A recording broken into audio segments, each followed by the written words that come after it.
আমি সম্মান করে বলতেছি আপনি বঙ্গবন্ধু বলতে পারেন, এটা বিজয়ের মাস এবং বিজয়ের মাসকে ধারণ করে বলতেছি আপনাকে যে আমারও ওই যে অনেকে বলে না দুঃসম্পর্কে না, নিজের দুই চাচা দুই চাচা শহীদ হয়েছে, লাশ পায়নি, বাবা মুক্তিযোদ্ধা, সার্টিফিকেট নিয়নি, ফুপুরা বাসায় আমার বাড়িঘর সব জ্বালায় দেওয়া ছিল। সো এরপরে আর আমাকে বোধহয় বলতে হবে না তাই মুক্তিযুদ্ধের পরিবার সন্তান কিনা। কিন্তু আমি বঙ্গবন্ধু বলতে নারাজ, কারণ উনি এই উপাধির যোগ্য না। কেন যোগ্য না একটা করে বলে দিই। ৭৩ সালে প্রথম ভোটের কারচুপি বাংলাদেশের ইতিহাসে শুরু করলে উনি। ৭৩ সালে বিনা প্রতিদ্বন্দ্বিতায় শেখ সাহেবের বিরুদ্ধে যারা দাঁড়াবে তাদেরকে অস্ত্রের মুখে সরিয়ে দিয়ে উনি বিনা প্রতিদ্বন্দ্বিতায় জিতলেন, যেটা শেখ হাসিনা অ্যাডপ্ট করলেন।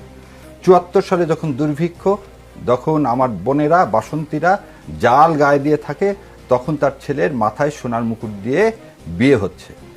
তার মন্ত্রীরা বিদেশি ইম্পোর্টেড হুইস্কি ছাড়া খেতে পারে না, সেজন্য তাদের নাম হয়ে গেল বোতল মন্ত্রী। ২২,০০০ জাসদ কর্মীকে রক্ষী বাহিনী দ্বারা হত্যা করা হলো।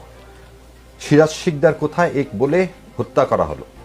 বাংলাদেশকে হত্যা করা হলো, আওয়ামী লীগকে হত্যা করা, আবার বলতেছে বাংলাদেশ এবং আওয়ামী লীগকে হত্যা করা হলো ৭৫ সালে ২৪শে জানুয়ারি বাকশাল কায়েমের মাধ্যমে।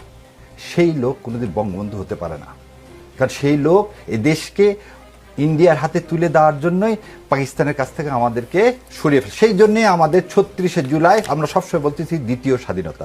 সো স্বাধীনতার মাসে এই কথা বলতে পেরে আল্লাহর কাছে আমি শুকরিয়া আদায় করতেছি যে ইনশাল্লাহ এখন আমরা ভারতীয় আধিপত্য বাইরে চলে আসছি।